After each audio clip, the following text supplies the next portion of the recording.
As you can see, there's no internet. The Wi-Fi icon is simply gone. And this is after we have fixed the issue.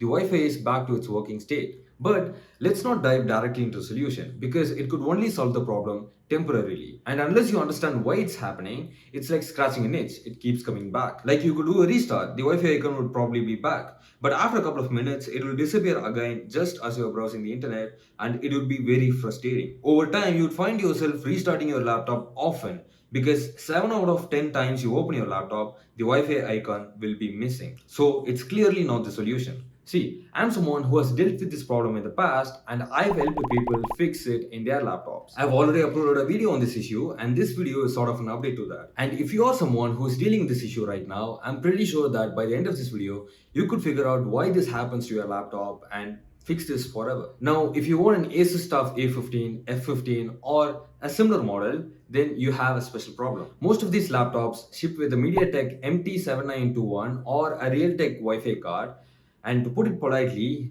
these cards are notorious for causing issues. See, it's basically a communication problem inside the computer. When the Wi-Fi icon disappears, it doesn't essentially mean that the laptop is broken. It means that the Windows can't see the Wi-Fi adapter anymore, and that can happen for a few very specific reasons. So now, let's start with the easy fix, doing a power flush. Electronics build static charge over time, which can confuse the buyers. So we need to drain it, and that's when we do a power flush. It's simple. Shut down the laptop, unplug the power adapter and any peripherals attached to it, press and hold the power button. Do not let go for 30 to 60 seconds. Once it is done, plug the charger back in and turn it on.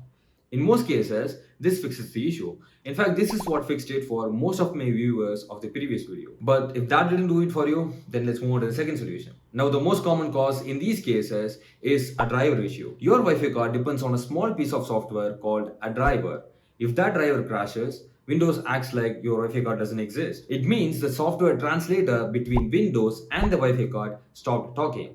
To fix this, you can try updating or reinstalling drivers, rolling back drivers, because Windows updates often break Wi-Fi cards by installing the wrong driver. By the way, I've covered these tutorials in the previous video. If you happen not to see the driver at all, go to the top menu in Device Manager, click View and select Show Hidden Devices. Your Wi-Fi card will most likely show here, like Realtek or MediaTek, but if it's still not visible, you need to download the drivers manually from the internet using Ethernet or USB tethering given Wi-Fi connection is not available. By the way, you can watch the video I've linked in the description. People have found it very helpful. It covers all the software fixes you could try in detail. Now, if you believe you have tried everything at your disposal and you just want this problem gone, then there are two fixes I could recommend.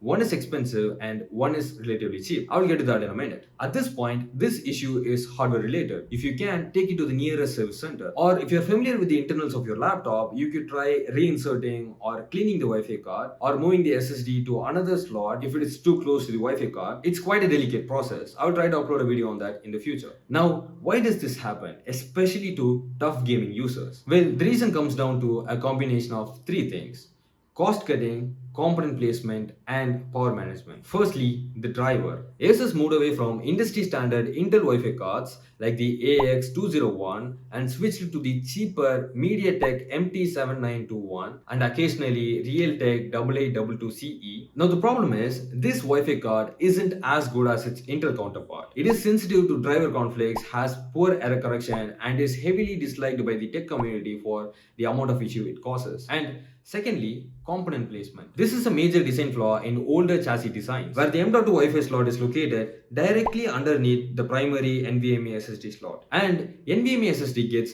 really hot. Because the Wi-Fi card is kind of sandwiched there, it is constantly baked by the NVMe SSD's heat. This thermal stress can cause the card to throttle, degrade, or even disconnect due to physical expansion. Thirdly, power management. ASUS laptops use aggressive power saving profiles designed to maximize battery life. When you close the lid or the laptop goes idle, the system cuts power to the Wi-Fi card to save energy, which is normal. But because the MediaTek drivers are buggy, the card fails to initialize when it's time to wake up. It stays in a zombie state, forcing you to hard reboot the laptop to get Wi-Fi back. And that's basically why ASUS gaming laptops are heavily criticized for having this issue. And it's not just about Wi-Fi disappearing, but also Bluetooth. Usually, manufacturers don't install separate Wi-Fi and Bluetooth cards because that takes up too much space. Instead, they use a combo module. So sometimes only the Wi-Fi icon disappears. Other times, both Bluetooth and Wi-Fi vanish.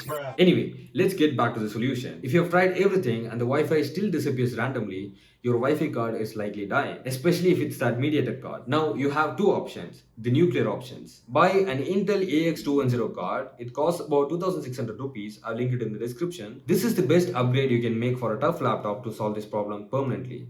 Or get a Wi-Fi dongle. It's a tiny USB Wi-Fi adapter. It sticks out of the side, but it bypasses all the internal drama and is relatively cheap. I'll link one below.